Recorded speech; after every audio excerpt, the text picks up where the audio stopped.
I really want to start with this. I've been a small group leader, just like you guys, off and on at the various churches that I've been a part of over the years. And my wife, Amy, and I have noticed something that was consistently true. And that is, we knew who was in charge of small groups. When we had a relationship with them, when they knew our story, we understood what was going on for them, and they understood what was going on in our situation, maybe some of our history, maybe who's in our group, maybe what's going on in our lives. When that was the case, everything was different for us as a small group leader. As a leader, we felt supported. We felt known. We felt understood. When somebody was saying, hey, I think I'm going to send that person to Gabe and Amy's group, we trusted that they actually knew who else was in our group and what was going on in our group. And this was probably going to be a good fit. And so we should trust that recommendation. But also when crisis happened, because life happens and crisis happens to all of us, when that happened, we knew that our overseer had our back. We knew that they understood what was going on for us and that we had layers of support, not just from our small group members, but also from our small group leadership. And so that's something that's very important to me as I'm stepping in, taking over the reins from Caesar. I want to make sure that you guys know that I want to support you. I want to be able to take care of you guys and shepherd you as you guys are shepherding your own individual flocks. You know, it's an amazing thing to me when a church is willing, when a church leadership is willing to say, you know what, we're not going to hang on to everything ourselves. Instead, we're going to entrust leadership out to the members of the congregation. We're going to spread this leadership out. We're going to let you guys partake in the sharing, in the serving, in the ministry, in the teaching, in the leadership of the church. This is a very healthy model. This is a very good thing, because the reality is you have a weekend like what we just saw with storms and all of that sort of thing. Problems happen, and there's no way that the 12 of us on staff can see to the needs of the 1,000 or so people in our church and all of their neighbors, right? It's just incredibly impossible. That's why, as small groups, you guys are our church's primary care system. And I hope that you remember that. I hope that you know that. And I hope that you remember what I just said about being connected to the leader allowed us to be able to be better, do a better job at caring for our small group. I want that for you guys. I want you to know that I recognize that you guys are our church's primary care system. We've entrusted you with being able to teach. We've entrusted you with being able to encourage. We've entrusted you with being able to counsel and mentor and shepherd. And we've entrusted you with being able to identify needs and find ways to mobilize your people, mobilize your circle of influence, and make it happen. And that's why it was so exciting to me when I got a message this week from Kevin, who said, hey, checked in with both of my small groups, everybody's good, a little roof damage, tree down, but everybody's taken care of. Man, that was such a good message to me, because it showed me he knows what's going on with his group, he's taking care of them, and I know that there's nothing else for me to handle. It's been taken care of, right? It didn't leave me wondering. And so I want to say thank you to all of you guys who have been texting with me or emailing with me, communicating about needs for your group. And if I haven't had the chance to sit down face-to-face with you yet, if we haven't gotten coffee or sat down to hear your story, I want you to know that's really important to me that we get the opportunity to do that. Because I want to know what's going on for you. I don't want you feeling like a lone ranger out there by yourself, kind of nobody's taking care of you, you're isolated on an island. That is such an important thing that we make sure that you know that you're part of the fold. Which is why we gather everybody here together today, not only to celebrate what God is doing in our church, but also to celebrate the value of you guys as small group leaders. So, if you were wondering where our church is headed, you know, in June, Pastor Brian kind of laid out the 10-year goals, the 10-year vision, the plan for what God is doing. And I want to say, yes, that is exactly what God is doing with us. This is where our church is headed, which means if we're going to be planting 3 churches in the next 10 years, it means something really significant starts today. That every one of your small groups is now a sending group. In order for us to be able to plant 3 churches in 10 years, it means that some of you sitting around the tables here are going on that first church plant. It means that some of you are going to be going on the second or the third church plant. And it means that the few of you who don't end up going on any of those church plants, you're going to be encouraging and sending and propelling everybody else on their way, helping us to establish new leaders to fill in the gaps as we send these other leaders on. This is an exciting time to me. When I look at this vision, I recognize the fact we're getting ready to be sending people out. Members of your small group, you guys as leaders, people all across our congregation, every Sunday that I look at our church gathered together in that corporate worship gathering and I go, man, I can't wait to see who God comes and taps on the shoulder and says, let's move. Right, that is an exciting place to be. So I hope that over the weeks and months ahead, you will encourage your small group members to start thinking this way. Start thinking in a mindset that either I'm going or I'm sending. Either I'm participating in where God is moving our church and planting, or else either I'm participating by going and being a part of that new launch, or else I'm going by giving my money, giving my time, raising up new leaders who can fill in the gaps, because we're going to need a lot of people engaged in this mission. It's not really going to be possible if only a portion of our church is on board.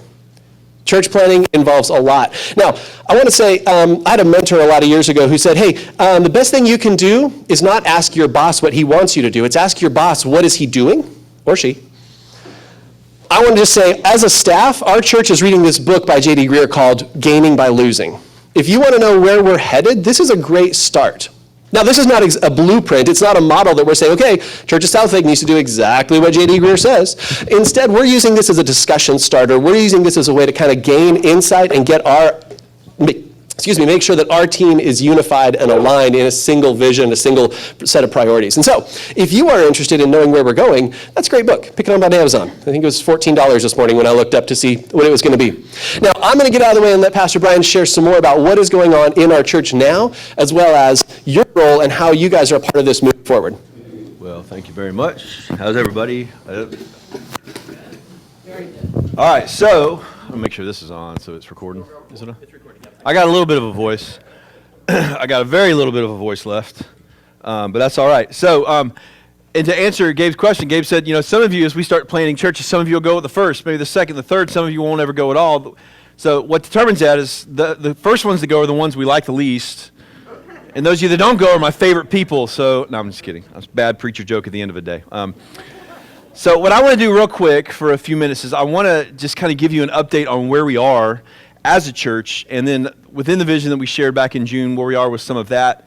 Some exciting stuff's happening. But first, I just want to say in front of all of you, it's so good to have Bob and Mary here. Both been dealing with all kinds of health things this year, cancer, you name it. That's why Bob's got his hairdo going on. I love it. Love you two very much. Appreciate your prayers. If you want to know who one of my all-time biggest encouragers is just on an average day, it would be that guy right there. I don't think he's ever met somebody that actually didn't encourage, but those two, love both of them to death. All right, so just a couple things. I don't know if you've noticed, but our church is growing in a lot of ways right now. We had chairs out today, both services.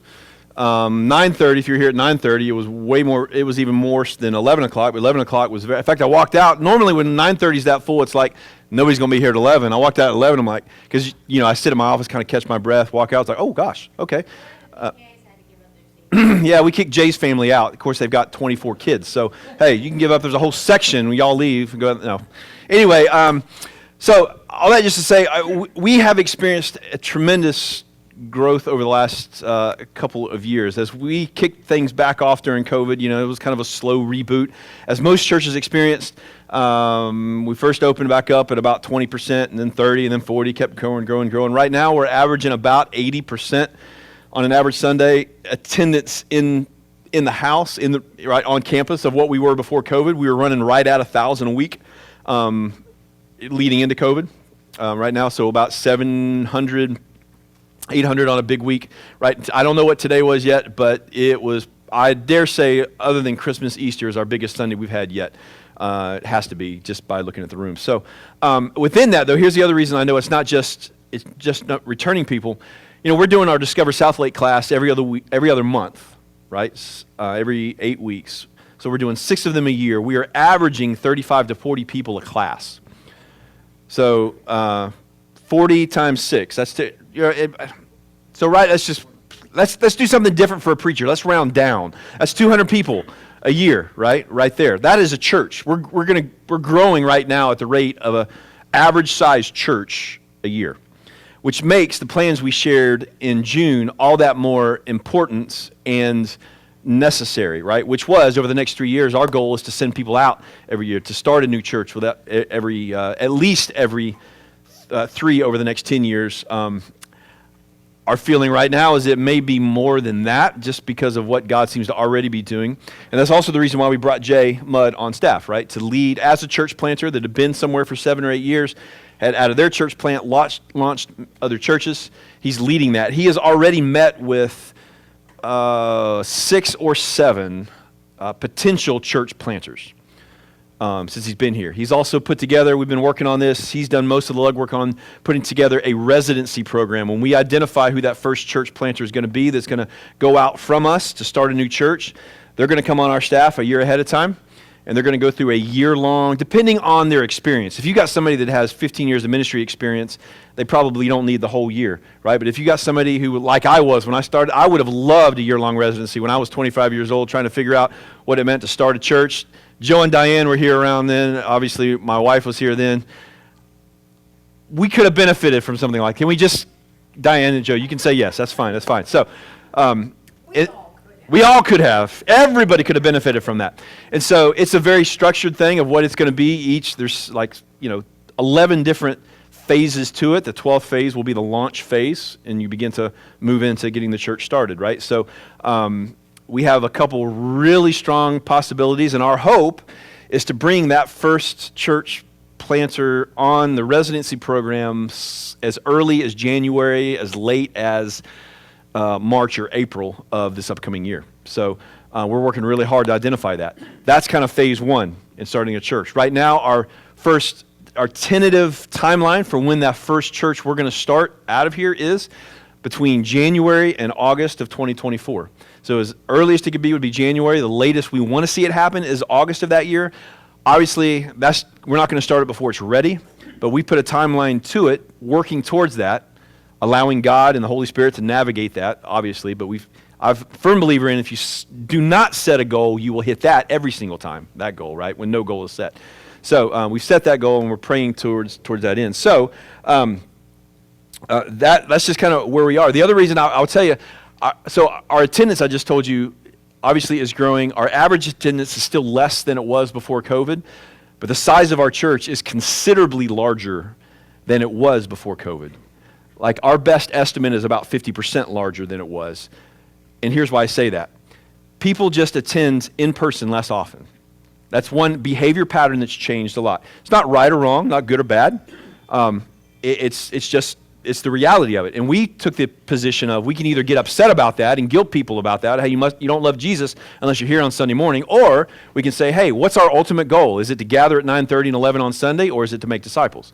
It's actually to make disciples. So how do we do that given the reality that we're in? And that's what we've been working really hard to accomplish.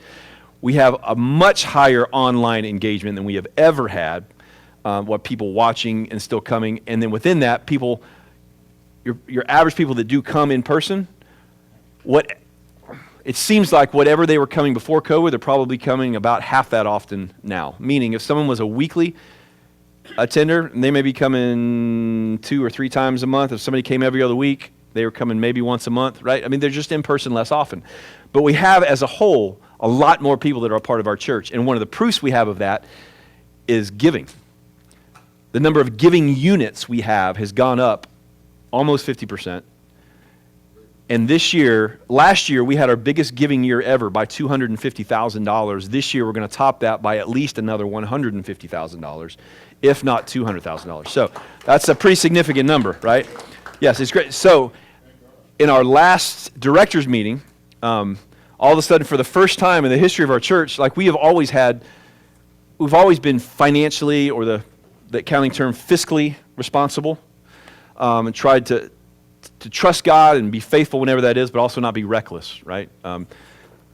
Reckless, sometimes people dismiss recklessness for faith. No, it's just stupidity and recklessness, right? So there's a balance between those two. We've always tried to be very faithful. So we have on hand right now what our cash reserves goal has been for years, which is 3 months full operating budget, 6 months fixed cost is our minimum reserve budget. We have more than that in our cash reserves as a church, right?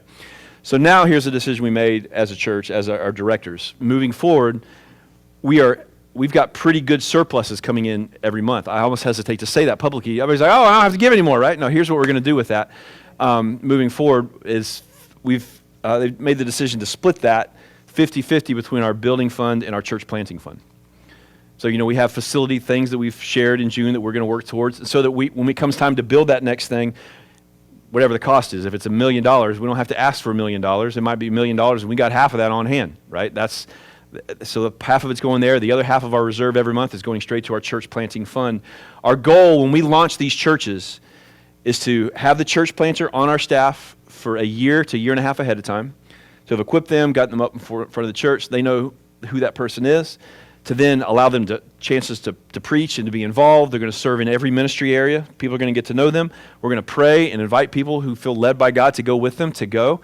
And here's one of the biggest questions we wrestled with when we were deciding, are we going to take this on or not? What happens if some of our best people and best givers say, I want to go with that person?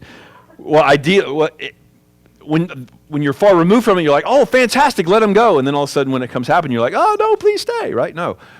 None of this belongs to us. It all is for the kingdom of God. And so we're actually praying. I don't want to see anybody leave, but I am praying that some of our most mature Christians, some of our most dedicated people would be the ones to actually say, I want to go help a church start.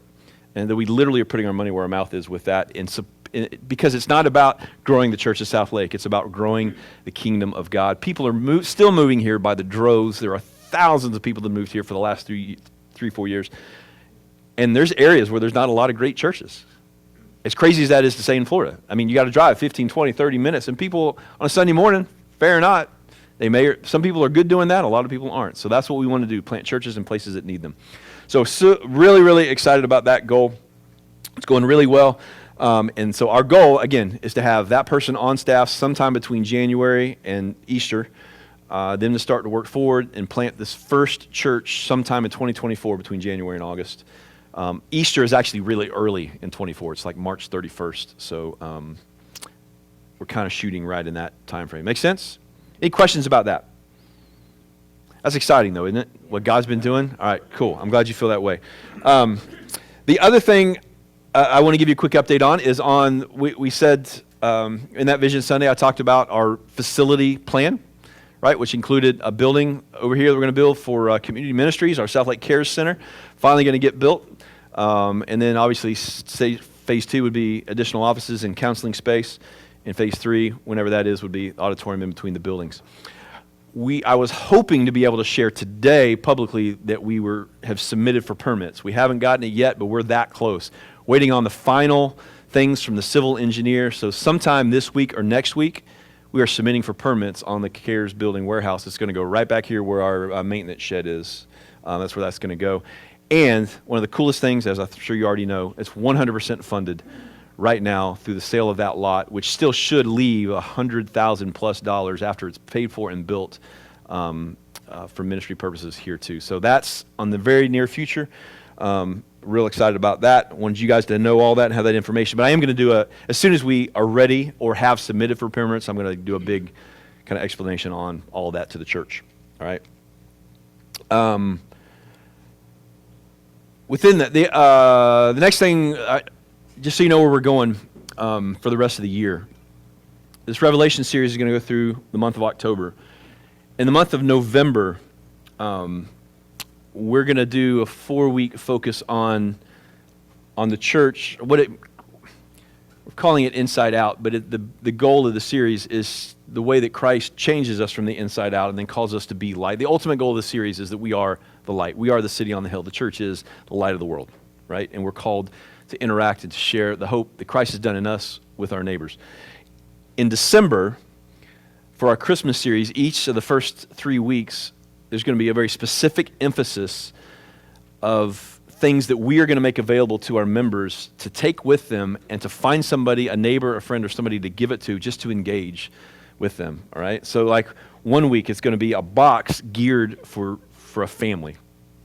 So it might have in it a movie car, to download and rent a movie. You may have a popcorn, they're still working on what's going in that. It'll be something like that you can specifically go to a family in your neighborhood and not just drop it off and whatever, but just, hey, as an excuse to go to them, say, hey, we care about you, love you, Merry Christmas season. There's some fun things in here for your family.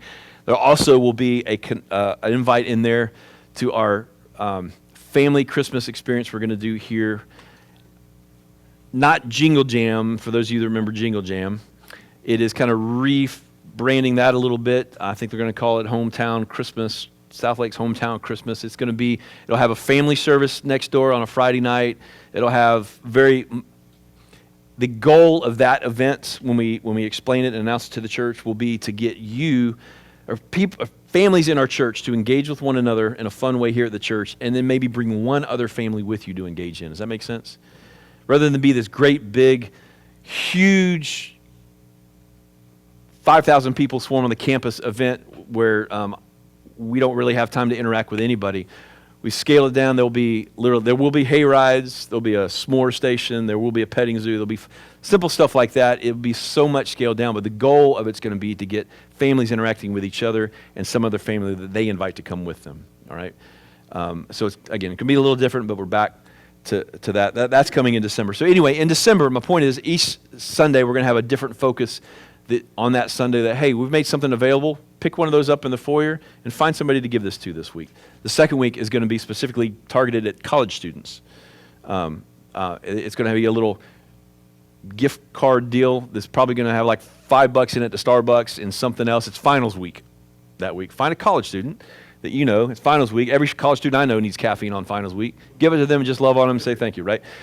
So in the third week is everybody else that's not a young family or a college student is lumped into the last week, right? So, but the goal of it, though, is that we're trying to remind our church family to engage with our friends and our neighbors that don't know Christ, not with a big gospel conversation always. I mean, sometimes just to give them something and see where that goes. You following what I'm saying? All right, that's all I wanted to share, but I wanted to give you all of that, and we're really excited. And, one thing I did forget, you can come on up here, but one thing I did forget that I was supposed to mention is I've had some questions. You know, we've been really pushing last fall, this spring, this fall again, our classes and learning groups. And we had a lot of questions of, hey, are we not doing life groups anymore? Do we not care about life groups anymore? Are we only doing classes? No, this is not an either or, it's a both and here's why. One of the things that were our hardest thing to get people re-engaged in after COVID was life groups, which actually took me by surprise. Being honest, some of our groups flourished fantastic during that time. Some of them just completely imploded. A lot of them have struggled, and we've really struggled getting new leaders and getting people engaged in the groups.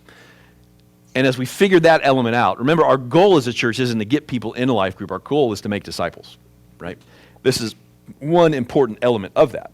So the reason we've pushed the classes so hard is that we want to have something that people who are new to our church can quickly step into, engage in, meet people, get to know people, grow in their faith, and then, as they're ready, find a place for them to connect in a life group like this. These aren't going away, all right? And we've been recruiting new leaders. We've got a bunch of new leaders. In January, we're going to be starting several new groups. So thank you for what you do and your faithfulness. I just wanted to clarify that so you don't think we've got something else over here that's trying to take away from what you're doing. They really mesh together really, really well, all right? And we've had great responses from it, so thanks. And we're still learning and trying new stuff, all right? You know what, to your point, actually, guys, about men's ministry and leaders and that sort of thing, I'll say this, that one of the things that I wanted, it actually was something that ties directly into what I wanted to encourage you guys in as small group leaders, and that is that we all have got to make sure that we're thinking about and identifying and raising up those next new leaders, because the truth is that I do not know enough people in the church, but we need all of you guys to help us identify those people so that we can train them up. That has been the biggest obstacle to taking the pressure off of your group, as we're sending all of the families with kids to you guys, whether it was a good fit or not, right? We were sending all of the young folks to your group, whether it was a good fit or not, right? Being able to raise up those leaders was step one.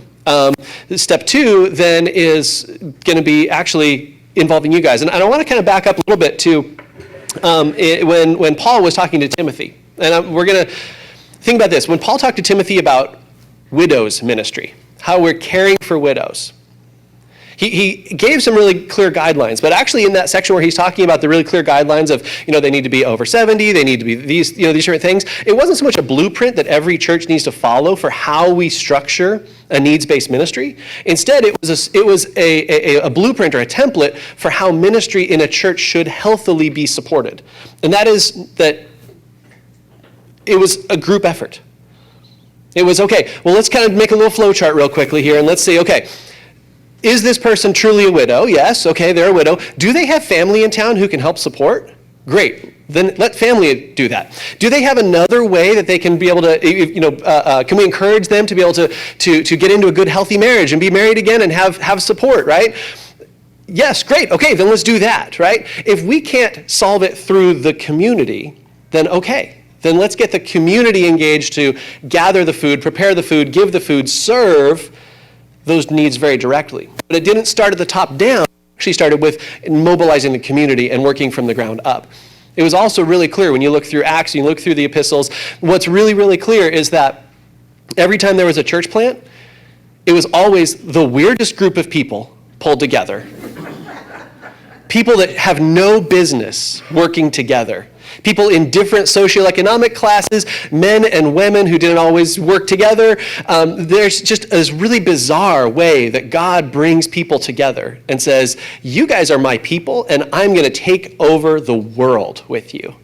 It is a beautiful thing that God does. And he's doing that not only here in Claremont, but he's doing this around the world. We always sometimes forget that, oh yeah, this is happening in every country around the world right now. There are missionaries and church planters happening around the planet, around the clock. There is never a place that the sun is shining on the earth that there is not someone speaking the name of Christ. However, the sun hits a lot of the earth where there's a lot where there are maybe only one representative for 1 million people. That's painful, right? So as we're thinking about church planting, I want us to remember what we do planting churches here locally within a 30-minute radius is part of the picture. What we do nationally is part of the picture. And we can never, ever, ever let our eyes off of globally what God is doing out there in the kingdom. You know, I love the beginning portion of Revelation as we've been talking, and then you have this picture of the throne room and all of the people and tribes and nations and tongues praising God, and I think, yeah, let's make that happen. Let's be a part of that, right? That's where we're headed as a church. That's where we're trying to get to. But it is absolutely not able to rest on my shoulders or on any one person's shoulders in the room. That's why it does take all of us. So I said at the very beginning, we're encouraging all of you guys to be a sending group. So what that means is that every one of you identifies somebody in your group that you can start pouring into and trying to say, you know what, I want you to co-lead with me. I want you to help do this with me. And I know this is something that as a small group leader, I heard this ad nauseum, and I did it rarely. But the reality is there isn't a better way. There isn't a better model. Unless you want me to go and knock on the doors of people in Claremont and say, are you a Christian? Right? It makes so much more sense for you to take the Christians that you know and train them. That is discipleship, right? Train them up into leadership. Get them ready and get them prepared. Now, I was 16 when I led my first small group, and it was an utter disaster. I should never have been put into that situation, and I was, and my mentor was amazing, and after I made tons of mistakes, he'd always pick me up and dust me off and say, yeah, you screwed up, get back in there and do it again. There's a difference between putting people into the role and actually training them up into the role. And so what I'm asking is patience, first of all, as we're developing the leaders, right? Patience as we get there. It's going to take all of us kind of stretching right now, being willing to take on some extra responsibility. And then ongoing, continuing to identify and disciple the people in your group. I heard somebody really, really wise say last week, and it just absolutely stuck with me. It's been rolling in my head over and over and over. They said that the real measure of spiritual maturity is not that we become better and better people, that our lives become more and more good. So the measure of spiritual maturity is that we become more and more aware of our desperate need for God's grace. And I want to encourage you guys, whatever you do with your group, help raise up people in your group who become more and more aware of their brokenness and their need for God's grace. Because I'm a very, very arrogant person. You can ask my family. I tend to get very, very prideful about what I want to do and what I don't want to do. And the reality is that we have to come together as a team. So one thing that I want to ask you to do is pray. As a staff, we're starting a non-mandatory prayer time. Does that make sense? Like, compulsory prayer is a really stupid idea. So I want to invite you guys to participate every Wednesday at 10 a.m.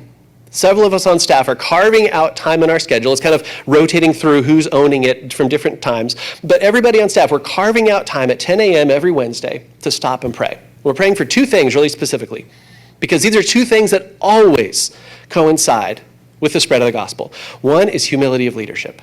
We're praying for our own humility because we need it. And I want to ask you guys, pray with us. And then when God reveals our brokenness, your grace on us, okay?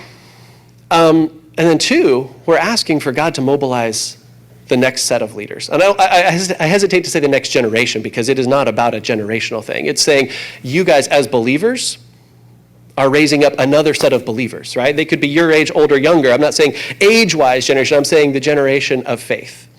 So we're praying for humility, and we're praying for that next generation of leaders, because those are necessary components for the gospel to spread here, for the gospel to spread internationally. So thank you guys. I do want to say this.